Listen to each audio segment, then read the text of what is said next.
Welcome to the Album Nerds Podcast with your hosts, Don and Dude. Can I march with madness?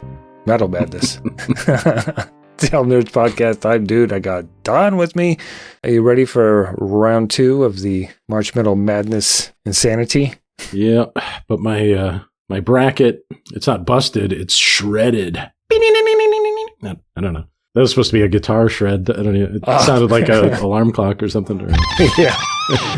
Wasn't sure where you're going with that. All right. So yes, this is indeed the Album Nerds Podcast. We love albums in the album format, and we come up with desperate ways to talk about albums and categorize them. So that's what we're, of course, doing this week. It's week 2 of the March Metal Madness mini-series here on the program. And we've got a great show for you today. Don and I will each be presenting an album from a genre within metal chosen by the Wheel of Musical Discovery. So Don will give us the details on that. Of course, Don will also be asking us a deep question. Wow. So deep. And then we'll have some shout outs to some other albums and album related items we're digging. And then we'll spin the Wheel of Musical Discovery, of course, to find out what kind of metal records we'll be attacking in the final episode of March Metal Madness. That'll be next time. But this week, some Metal Madness. And we got a ball game! That's what I'm talking about! Each episode, the Wheel of Musical Discovery chooses a metal subgenre for us, or actually 2 metal subgenres for us, and we select a single representative album from each. This week, we post up in the low block with a chugging slab of groove or alt metal riffage. We trade the paint for glitter with a big hair glam classic. We hope your brackets are updated and your shot clock is reset because it's time for the full court press. This is March Metal Madness. Slam dunkaroonie. Here we go.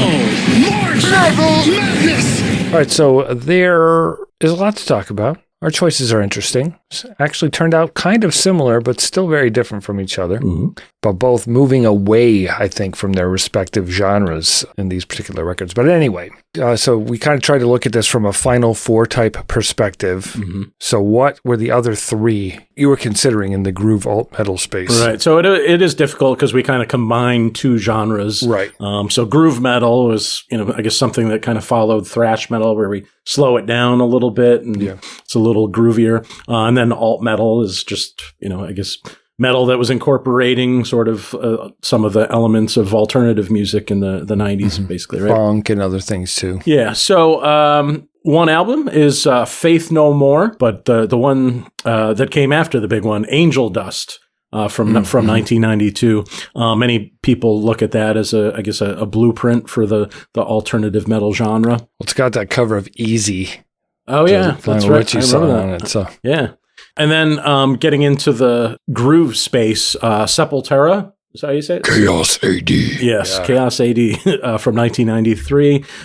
Marked their shift from kind of pure thrash into this more mid-tempo, groove-driven sound. It's a good record. Is it? It's a good record. Yeah. The Deftones' White Pony. Yeah. As an alt metal pick from 2000. It was also on the new metal bubble. Yeah, it's kind of hard. But a little more kind of atmospheric and dreamy than your typical new metal of that era. So that's 3 of the 4, and you'll find out the 4th shortly. How about the glam metal? Yeah, so glam metal, hair metal, pop metal, it's all kind of the same to me. But 3 that I think we've talked about, 2 of these 3. Motley Crue, Shout at the Devil, 1983. I mean, that was a landmark album for that period of heavy metal. Oh, yeah. Rat, Out of the Cellar, I think same kind of thing where it starts to get a little more street sounding. Mm-hmm. We talked about that recently. And then Poison, look where the cat dragged in, really started to cross those lines where we started seeing that more androgyny stuff back again from the glam rock of the 70s, where we're seeing more like straight up ladies makeup type looks. Yeah. So we didn't do that. I mean, things that I thought about personally were like 2 of Warrant's albums.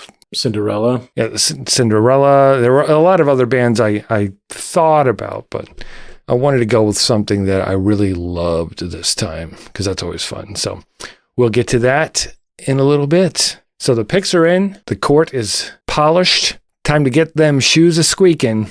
It's time for our cha-cha-cha choices. Oh, Mara! That's a man's jam! Choose me?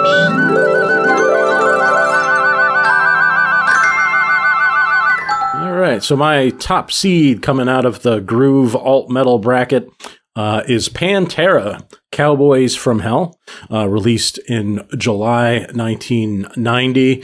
It's actually their 5th studio album, but this kind of marks the beginning of their, I guess, groove metal journey. It means panther. Pantera. Does it? I meant to look In that Spanish, I believe so. up. Oh, okay. Wow. Yeah, I guess I didn't do my homework. You really did your research.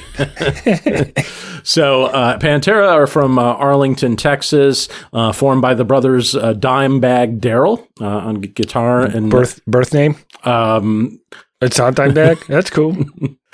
and Vinnie Paul, who played drums. This lineup featured Phil Anselmo on vocals, of course, Dimebag Darrell on guitars, Rex Brown on bass, and Vinnie Paul on drums.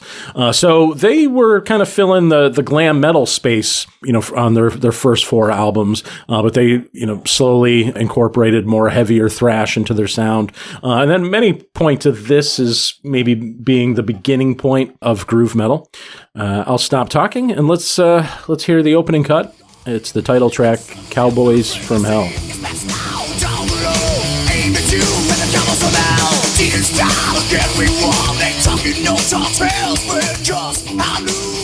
That's those kind of swirling riffs. Mm-hmm. Like, I don't know what makes it groovy, but it's damn groovy. Yes, it is. Yeah, so it's kind of built around that stuttering opening riff. It's it got kind of a chugging sort of aspect to it, a chugging groove, if you will. And I never really understand the concept of syncopation, but I see people saying syncopated accents from the drums and rhythm guitar. Well, so I would imagine while drum hits are happening, guitar strokes are happening at the same time that are in sync. Mm-hmm. Just a guess. Just taking the words and doing the math. So the lyrics are about kind of rolling into town as outsiders, confident, boastful. Similar, we kind of had that on the Rat album, didn't we? Yeah, can't go wrong with the cowboy shit. And these guys are from Texas too, so Right. So they're legit cowboys. I feel like they can own it a little bit more. They were probably wearing snakeskin boots. I hear a lot of Hetfield in the voice, like the forcefulness of it or something, and the sort of the deep masculinity of it. Yeah. As opposed to, we're still coming out of the era where people are, although these guys get a little hot too. Yeah, Phil Anselmo can do that. Yeah. And I think he's a really good singer with a lot of range, but they boiled it down as they continued on. It became more the barky metal guy voice and yelling really and anger instead of hitting those high notes too much. But he could do it. Yeah. But I do imagine they were, inspired by Metallica and the other, big thrash acts. Yeah. Yeah. It's a cool opener, and it does sort of set the stage for what to some extent, for those who were familiar with their music before. I don't even think you can really find those Cowboys albums, but what they were before was more of a, glam metal type stuff. And this is drawing back the curtain on these new Cowboys from Hell. All right, well, let's hear another cut. Here is Cemetery Gates.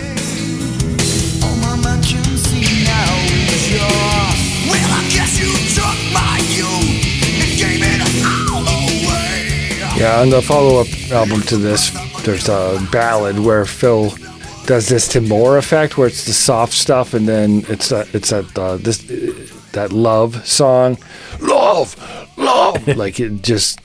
They learned a lot from making this record on what to do next. So Cemetery Gates is kind of a long, slow building track. So it actually, I think you're getting the quietest moments on the album. It almost feels like it might go into more of like a glam power ballad. I mean, I guess it's the closest to a power ballad on this album, but it gets pretty heavy in the middle section. Yeah, I mean, it stands to reason that there would still be some leftover DNA and pieces of music they had written that are still gonna, this is a transitional album for them. I think. Lyrics about death, loss, a departed woman, mixing grief with thoughts of joining her, I guess, on the other side.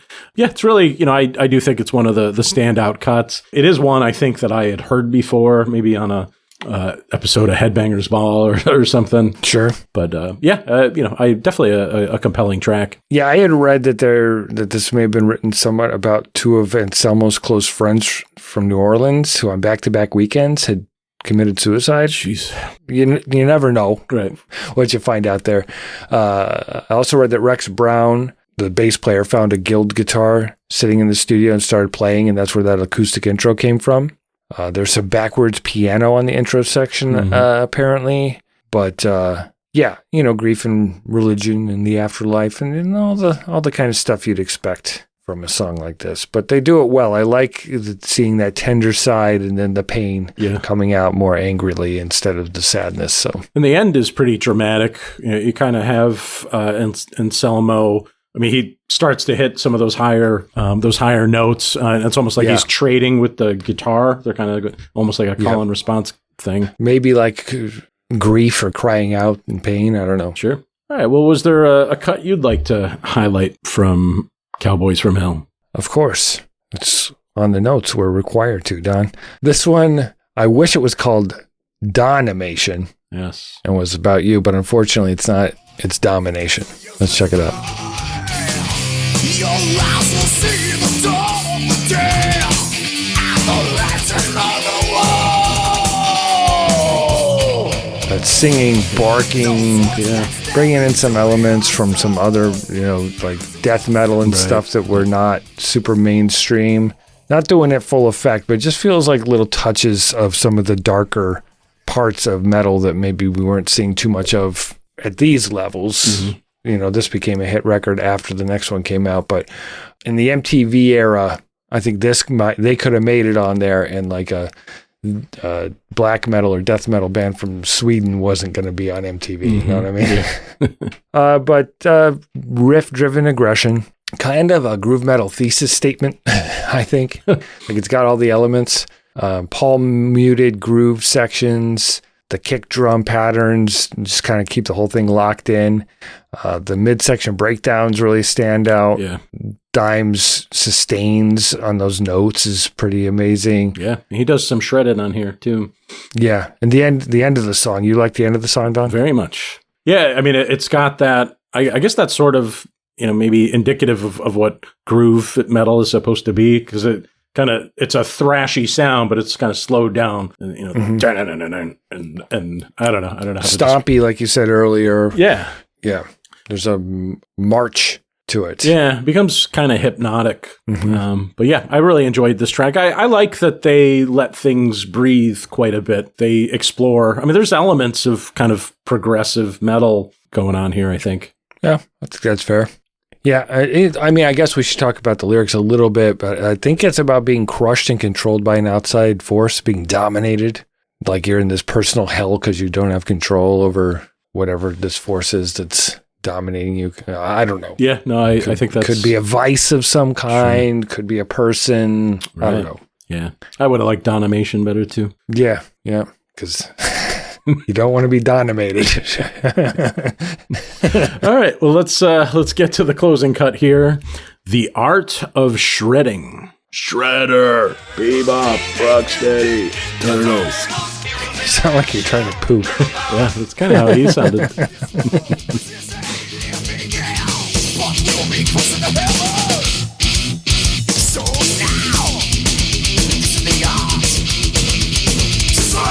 Now, the only thing I was disappointed in about that song is that they actually say it's the art of shred. Right, they should have left it unspoken. Yeah, me too. This is, very, very thrashy. Maybe that, the tempo, particularly in the verse, it's more like a thrashing pace, kind of rapid, and then slows down a little bit. They pause, lots of little strategic pauses, and then, then the chorus comes in. The vocal delivery is kind of harsher, little bit of bark to it. Yeah. Kind of the last gasp of the pre-Cowboys Pantera, I think. The old school tech thrash shrieks that Phil uses here, but it's a good ending. it's a good closing. Yeah, there was something about it that kind of made me think of Megadeth. I'm not sure what it was. Yeah, I could see that. It's kind of, hello, me. Yeah. Kind of, it's me. But like if Cemetery Gates was showing Dimebag's melody, I think this song was showing his technique. I mean, both halves of the same beast, like there's so much technique going on here. Like you can know, if you close your eyes, you can almost see the fingers flying up and down the fretboard. It's true. So the lyrics are kind of typical metal stuff: alienation, control, pushing up or pushing back against society, and labels and limits. Hell yeah! Yeah, right. I think it's a good ending to the album. Yeah, it ends on pure aggression with no real resolution, but that's not what metal's about, man. Metal's about. They don't have the answers. They're just saying this sucks. I'm mad, and I understand. But no slow fade. It just, it's the correct closing statement, I believe. All right, well, let's rewind and reflect on Cowboys from Hell. I'll begin with my clickbait headline. Texas bar band trades hairspray for groove riffs. I actually, before reading about this, I had no idea that they kind of had a glam past. I actually assumed this was their first album. I do think you're right that it's kind of a transitional album. I mean, there are hints, at the glam past, but it is significant. I guess now as I'm starting to listen to metal more, I do hear the difference between, the Slayer and this. Yeah. My clickbait headline is not totally different from yours, just slightly more clever. From spandex to steel toe boots, Pantera changed the dress code and the sound.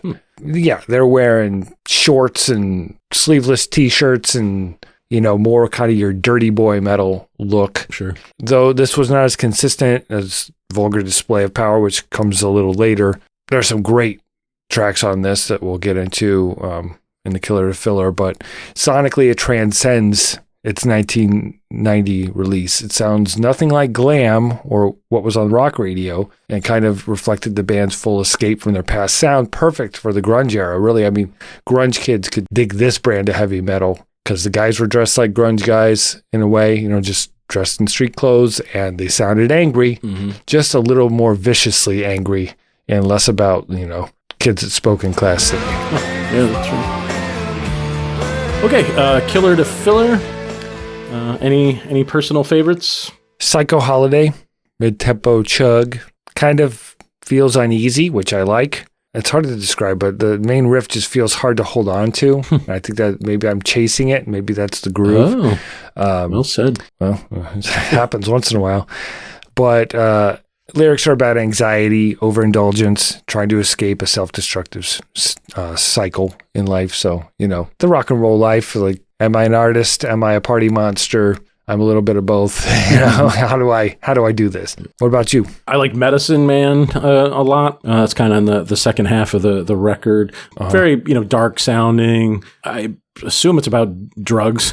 Yeah, probably. Somebody that's manipulative, kind of using the, medicine. So like that one. The Sleep, which is the second to last track. Another kind of slower, more drawn out piece.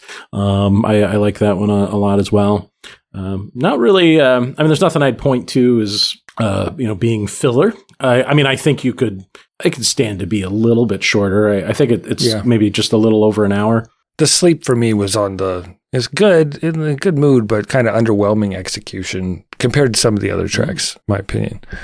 Shattered was one I really like. I did read that Phil Anselmo said it was power metal leftovers, but I dug Shattered. Yeah, I like it too. The high speed and more thrashy. Yeah, lots of rapid vocal lines. I like that. I like that machine gun delivery type thing. So I welcomed some of the more thrashy sounds on here as they got groovier. Production. So the production. The producer is Terry Date. Who had some experience. He's also produced Soundgarden, Metal Church, Deftones, but heavy guitar tone. They really tried to separate the instruments. Because I suppose when you're doing thrashy type stuff, it could start to sound kind of muddy. And they do make it so you can distinguish the instruments even when they're playing, I guess, in unison. Yeah, I feel like the producer captured their authentic sound while ensuring clarity. Dimebag's tone, the tight and cutting riffs, Vinny's drums, Rex's bass, they're all powerful and clear. And of course, Phil could sing over anything that he wanted to, but he doesn't. It's all kind of the groove, right? I mean, all those pieces put together, where that groove comes from. At times, Phil's vocal lines are delivered in a way that is almost an accompanying instrument. And I like that. They were smart in getting smarter, I think, on this record.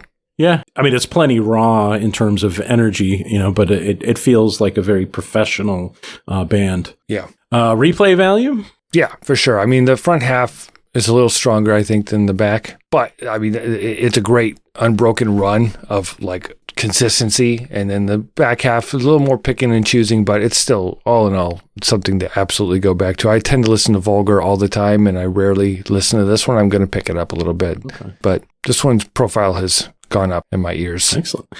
Yeah, I'm definitely going to listen to this again, but I should start digging into the rest of the catalog. So I'll go on to Vulgar Display of Power next.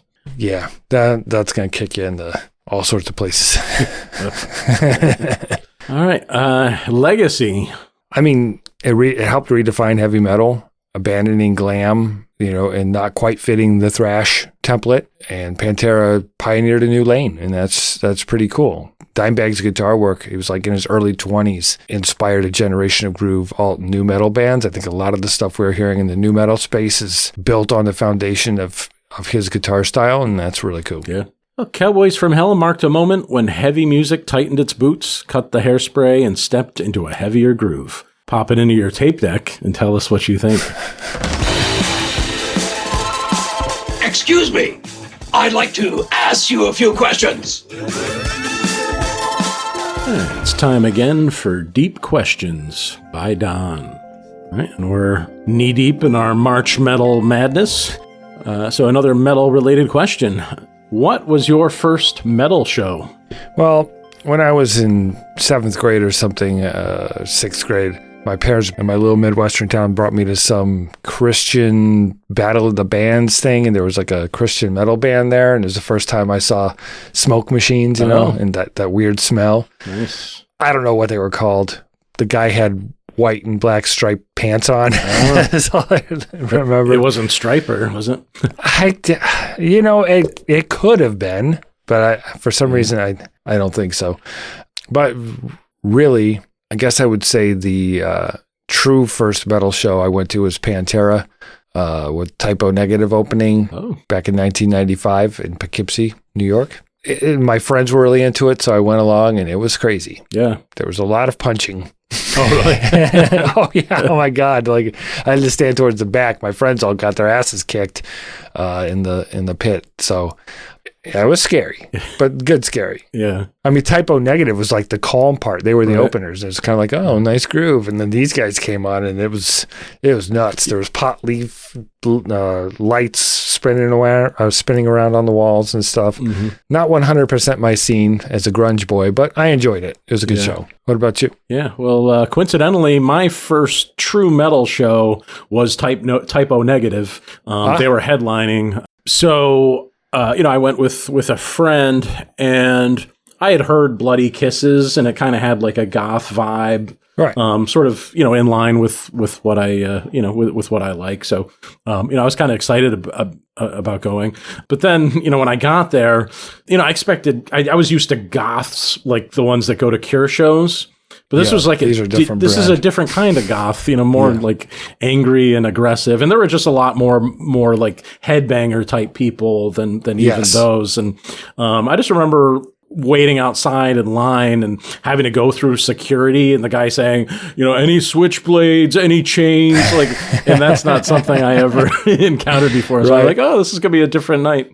Yeah, like at a Cure show, they're like, any eyeliner, any mascara, any tissues for crying. Yeah. You have to leave it at the door. But you know, it's different. It was fun. It was not what I was used to, and you know, people being really mean to one of the opening acts. You know, booing and throwing stuff at them, and but it was it was an experience. I don't regret it. Nice. Both the typo negatives. Interesting. Rest in peace, Peter. Yes. So what was your first metal show? Tell us about it on our social media like Instagram and Facebook at Album Nerds. It's the Dude Nader's turn. I struggled here because I really wanted to go with one of the purely glammy type things, but I just kept coming back to a band that we haven't gotten to talk about too much on the show, Skid Row, and their 1989 debut, self-titled Skid Row, produced by Michael Wagner. But they're an American hard rock heavy metal band from New Jersey, formed by bassist Rachel Bolan and guitarist Dave the Snake Sabo in the 1980s. I guess they knew the Bon Jovi people. You know, they were both from Jersey, and Bon Jovi did try to help them out in making it. It took them a while to settle on a singer before they recorded a real record.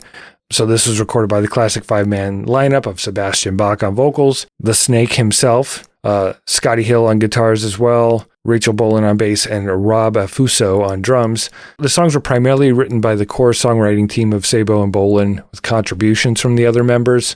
Sebastian Bach kind of came into it as a hired singer, at first, because he is a pretty incredible singer. So why don't we jump into the very first track, Big Guns. You got the big guns pointing at my heart. Bang, bang, shooting like a firing squad. Big guns. So evidently this one was written by Sabo, Bolan, Hill, and Afuso. Mid-tempo riff, big chorus, lots of swagger. Hits pretty hard immediately. The concept being a woman who disarms everyone on sight. Bang, bang, shooting like a firing squad. I always kind of assumed Big Guns might be referring to the chestal region of the young lady in question. It's possible. Pointed at my heart. I don't know. Maybe it's her eyes. I hope it is. But I love that, I'm going down in flames. Like when someone really catches your eye, I mean, it can just burn you to the ground. So yeah, it sets the street level, like New Jersey attitude out from the start. It's sleazier than the other glam in that Guns N' Roses kind of way, particularly on this track. What do you think, Don? Yeah, it does feel almost like a cross between, because at first I was thinking of Motley Crue, Looks That Kill. Yeah, but you're right. It's also kind of Guns N' Roses, so maybe a hybrid of the two. It's kind of what it sounds like. Yeah, it's the mid '80s metal informed by Guns N' Roses with their own twist on it. It works. It's edgier than Poison or Bon Jovi. Yeah, But I'm so impressed by Sebastian Bach. I never paid a lot of attention to him. The dude could sing, and he has 4 or 5 different vocal modes. So in this one, he kind of sounds, very aggressive, and he's got some gravel to his voice. But, other times on the album, he's very smooth and soft, and other times he's clean. So, really impressed with him. Yeah, this album really came to my attention. I mean, I was familiar with 18 in Life. I Remember You, and we'll talk about that stuff in a bit. But at the time of this, and that was all fine, it existed. But I wasn't really into it. And years later, in the early 2000s, me and you were hanging out with a dude, and he played it, and I bought it the next week. This was 2001. Huh. I got into Skid Row because I finally heard the full album. It changed things for me. So why don't we go into the track that really caught me? This is the one where I was like, yes, I'm in. It's called Youth Gone Wild.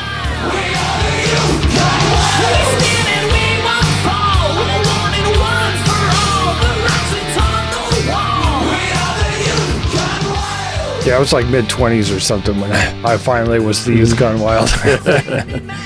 Obviously, a live anthem for them.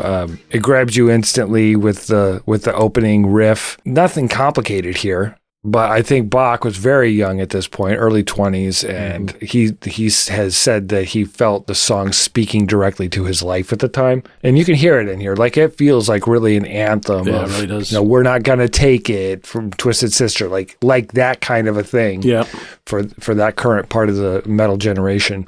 Within months of release of this, he was out on stage throwing bottles at crowds and wearing inflammatory T-shirts. So he literally was the character of Youth Gone Wild. Yeah, there's something about this that's just a little, it's not quite like stadium rock or arena rock. I mean, it's right there, but there's just something more about it. There's just a slight edginess or something, I think, that differentiates it from Bryan Adams' "Kids Wanna Rock" or one of the Bon Jovi songs. It sounded, it had a little bit of that Guns N' Roses, like these guys are trouble sort of thing, where they're not just singing it. Yeah. Like when Bryan Adams was singing about Kids Gotta Rock, I mean, yes, but it was like, as long as they get to bed at a reasonable hour. All right, Don, what song did you want to talk about?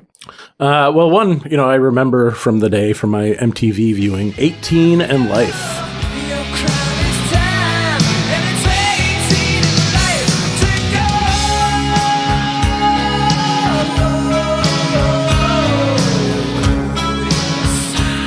I like the one when he goes really, really high. Instead of that one where he sounds like he's opening a can of Pepsi. Nice.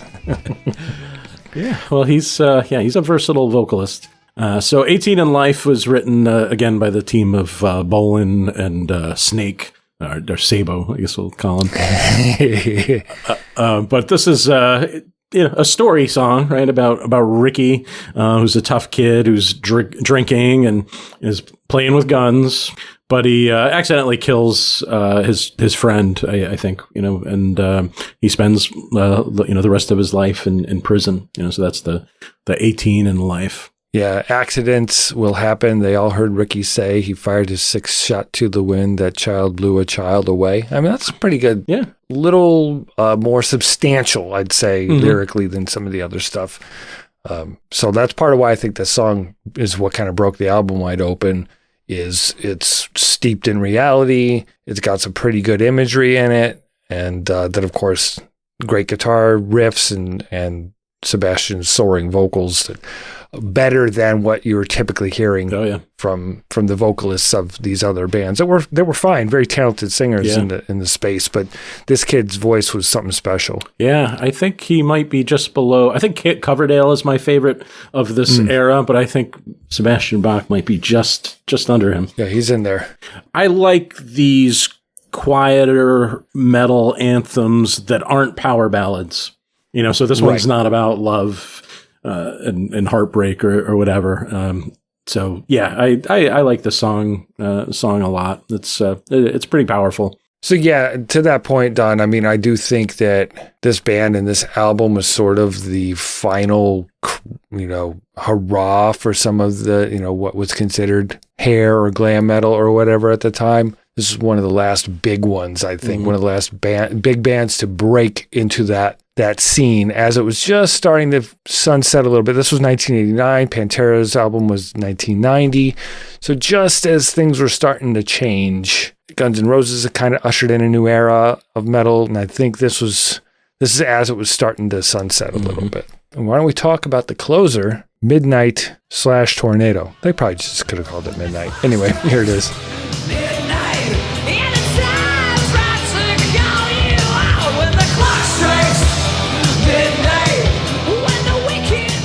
Pretty decent closer. Yeah.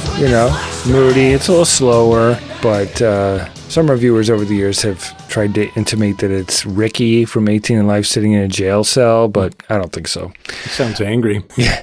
I feel like this is more of a monster than, creature of the night sort of a vibe. I mean, Sebastian Bach was a big fan of Kiss. And I think these other guys probably were too. So there's that kind of thing, that howling at the moon, partying all night kind of thing going on. But then that tornado portion at the end is just kind of like a big guitar solo, and it's fine. True, but you gotta let the snake slither. Yeah, it takes away from the midnight part kind of a little bit. Yeah, the bass line changes. I kept thinking as I'd listened to this record that a new song had started, and I was waiting for vocals, and they don't come. So apparently this song was co-written with Matt Fallon, who was a previous lead singer in the band. No relation to Jimmy Fallon? I don't think so. I did not confirm that. But yeah, I like this as a closer, and I hear that driving rhythm underneath. It always reminds me of Judas Priest. So we're ending the decade with a kind of a Priest riff, which I think is nice. I like that. That was a weird reaction to a to a metal discussion. Okay. All right. All right. While we rewind and reflect on Skid Row. My clickbait headline to describe the album: like Bon Jovi with a snarl, Skid Row brought grit, guts, and just enough sleaze to shake up hair metal. Rawer than Poison, as we kind of got to, cleaner than GNR, less theatrical than Motley Crue. It's the New Jersey take on the LA sound, kind of, Okay. Sebastian Bach's vocals set this apart, his absurdly high range. I think is part of what made this there is still something interesting and amazing that can happen in this space. Mm-hmm. There's still something cool happening over in this world. But I think this just got people's attention because of its grit and that vocal and, high quality musicianship, heavy riffs, heavy enough, not too heavy, not too long, not too short, just right. Yep. So Goldilocks would approve. All right, well, my clickbait headline, the youth went too wild and earned 18 in life. I don't know, I was just playing with song titles. It seems like the theme throughout the album is sort of kind of youthful indiscretion and, going crazy, but also the trouble that happens, to young people and even relationships. So yeah, it's, I think they sort of capture the youthful spirit on it. But, as I said before, really impressed with Sebastian Bach. I think he really, establishes himself as a great frontman here. Yeah. Killer to Filler. A lot of songs on the record. I got to mention I Remember You. Mm-hmm. Apparently Bolan didn't want this on the record. He thought it would make them look soft. Mm-hmm. That's what I read. But I think it kept them on the charts. It's what helped drive it to 5 million copies. People loved it. But it wasn't what they think. It wasn't a love song. It was a grief song. And there's a difference. And I feel like Bach sells the sadness. Yeah. Yeah, it's not as corny as other power ballads, from that. And then, as you said, it's not even, truly a power ballad. But it does sound heart-wrenching, but in a metal way. I think they pulled it off, is what I'm saying. I agree. Killers for You? I like Sweet Little Sister. That's the second one, kind of reminds me a little bit of, the Rat album and stuff, but just a little bit edgier, I guess. More developed. Yeah. Again, taking us more towards the Guns N' Roses, I think, than the Motley Crue. Rattlesnake Shake, I think is kind of fun. I know. On the surface, it seems like it's stupid because of the doing the rattlesnake shake, but it's the riffs, the bow, bow, bow. It's really good. It's a cool song despite a kind of on the surface silly sounding title. But Piece of Me, I think, doesn't get enough recognition. It's very aggressive. It's the closest thing to punky, I think, on here. And I think it works well as a good setup for 18 in Life. So, and Here I Am also. It's functional, but it's a late album rocker, and it's self-assertion, sort of we're here to kick the doors down on this thing, and we're here, and you can't stop us. Yeah.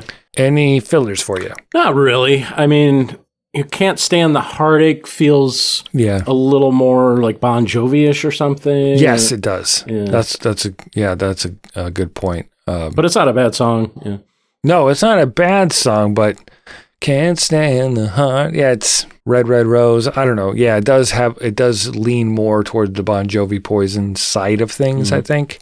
Making a Mess. Yeah. I like it. It's just not as nasty as some of the other songs. Yeah. 1, 2, baby, what to do. 3, 4, let me show you the door. 5, 6, It's memorable for that cadence, though, so I give them credit there. Anything else, Don? Any more killers, fillers? No, I think we hit almost every track.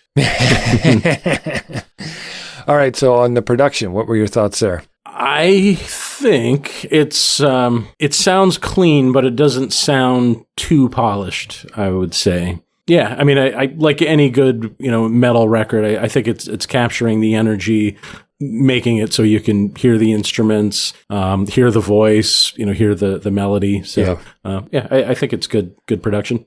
I feel like it's a guitar record more than you think. I think Sebastian Bach's powerful vocals help balance that, but the guitars have a real edge, and you can hear the difference between what Sabo and Hill are doing. And Bach's vocals kind of sit in the middle of the mix where they should be. Yeah, that's true. The drum sound is punchy. It feels live. And the bass, it's more felt than heard. For this style, it's an anchor. You can hear the dum dum when you need it, like to hold all that other stuff together, the guitars and the voice. I think they're a very tight, very talented band that are sort of overlooked now. I mean, I know Sebastian Bach's doing a thing on his own, and they're doing it with a different singer. But this record and the one after, Slave to the Grind, great metal albums of the era, and I think they deserve more credit than they get. Yeah. I wonder, it was a good point about the vocals are sort of in the middle, and I think somebody like Mutt Lange probably would have really pushed them to the front, and it might have taken, may have hurt the record. Layers. Yeah. Yes. I mean, there's a little reverb on the vocals. It's a little 89, but it's not dated for the most part. No. Replay value for you? Yes. Yeah. I'll definitely be coming back to this one. Gonna go listen to Slave to the Grind too? I will. You should. It's a little more aggressive than this one. But I think this is a good album for those that dismiss glam metal. It features real songs, a great singer, emotional depth, and it's a getaway from the Sunset Strip with, it's got a little more substance. So, of course, I've been listening to this since 2000 or 2001. Not quite as far back as its initial release. Legacy. What do you see for the legacy here? As you pointed out before, it is, or we're approaching the end of that glam rock domination. And I think this is a strong ending. It's not ending with a whimper. These guys are sort of balancing the glossy with the tougher, edgier or, metal leaning stuff. Yeah, it's a good balance. All right. So if you want glam metal that actually earned its arena, Skid Row is the real deal. Check it out. Can you dig it? Can you dig it? Can you dig it? All right, so on the car ride back from the loud metal show where you have to listen to like classical music or something to decompress, because it's just such a assault on the ears, That's what I do after I attend a NCAA basketball tournament. Oh yes, yeah. We should talk more about basketball, shouldn't we? If we're doing this. So on your way up the court, did you decide? There you go. Did you decide to dig anything else? I did. It was tough. It was a busy week, but an old buddy of the show. We never talked to the guy, but when Don joined the show, this is one of the first artist we talked about. His name is William Crichton. He's an Australian folk rock artist known for his deep baritone voice, cinematic storytelling, weaving themes of rural life, spirituality, Australian landscape heavily into the music. But he's just a super interesting dude. So Colonial Drift is William's fourth studio album. It expands his sound into a more ambitious and collaborative space. So why don't we listen to a little bit of Further Down the Road? Is anybody out there? It's an immersive album, but again, like a lot of, Colonial Drift itself. Australia being a British colony. There's always stuff about native Australia, its political landscape, its culture. So it's really interesting to hear someone who's not trying to be he's not trying to be a crossover artist guy. He's just talking about stuff in a life that I can't understand. And it's cool to get little glimpses of what his vision of the world is. I'm going to have to listen to that. Yes, you are.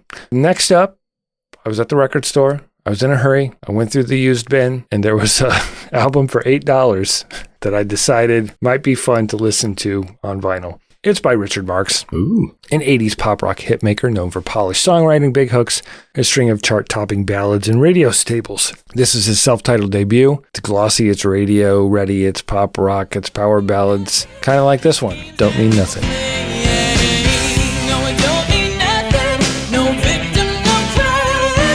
Reminds me a little bit of the Don Henley solo stuff of the era. Yeah, it has a little bit of a country flavor to it, this song. A little bit. Yeah, I think it's funny. The song is actually titled Don't Mean Nothing, I-N-G. Not even nothing. That's what a proper young man this was. But if he was truly proper, it would be anything. Yes, it doesn't mean anything. It doesn't mean... Now that might have worked. But for $8, I remember he was quite popular, and I heard a few songs back in the day, but I've never listened to any of his albums, so I'm going to do it for real, not on a streamer. Nice. What about you, Don? What you digging?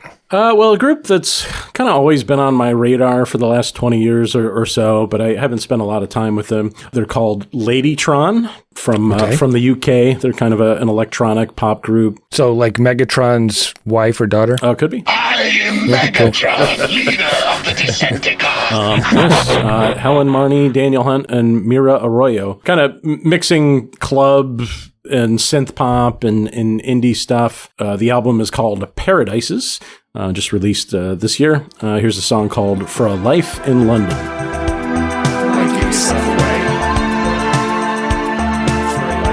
So sad Talking Heads. Yeah, very Pet Shop Boys. Yeah, I see that. Yeah. But yeah, I've been enjoying it so far. Very long album though. It's basically a double. It's like 2 hours. I might have to get back to you on that one. And then I've heard of this guy before, but I've never listened to him. I heard him on an episode of Broken Record, that fancy podcast. So Tommy Emmanuel is another Australian acoustic guitarist. He has an album that it came out last year. Just getting to it now. Living in the Light. But what I love about this guy is he's one of those guys that can basically make it sound like he's a full band. So you've got like a bass line going, you've got a rhythm. Anyway, here's a song called Black and White to Color.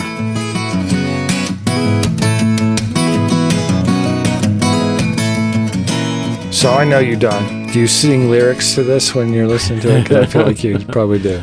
I do.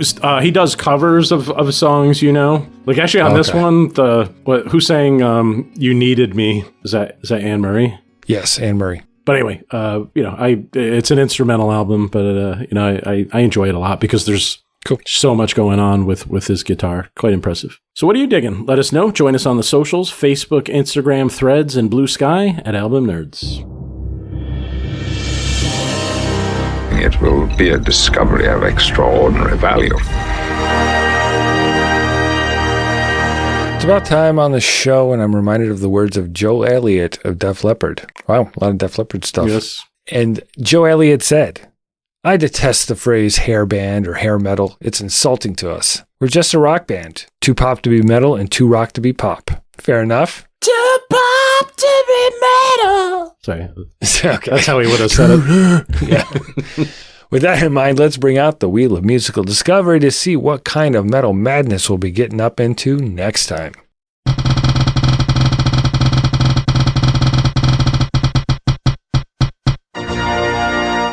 Next time on March Metal Madness, we bring it home with the final showdown. From thrash metal's blistering speed to metalcore's crushing breakdowns, we're spotlighting two albums that deliver pure aggression and end the series with an all-out sonic assault. This could get weird. Thrash, easy. Okay, I'm in. And metalcore, we'll see. I don't really know what that is, but I'm frightened. Yeah, I think we probably know more than we think. Okay. We'll see. We got some work to do. All right, well, what's your favorite thrash or metalcore album? What else are you listening to? Email us at podcast@albumnerds.com or follow us on Instagram and other social media at Album Nerds. And you can visit albumnerds.com to listen to all 331 episodes of this podcast. And the best way to support this podcast is to share it.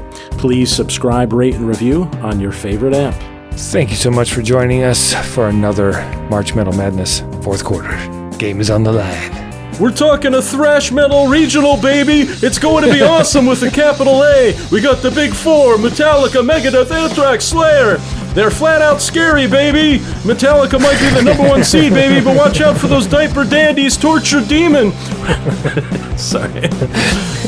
Ran out of steam, huh? Yeah. How does Nick Vitale do it? I don't know. Thanks for that, Don. This was quite entertaining. You're welcome. We'll see y'all next time. He'll do that one more time, and then never again. That's it. See ya.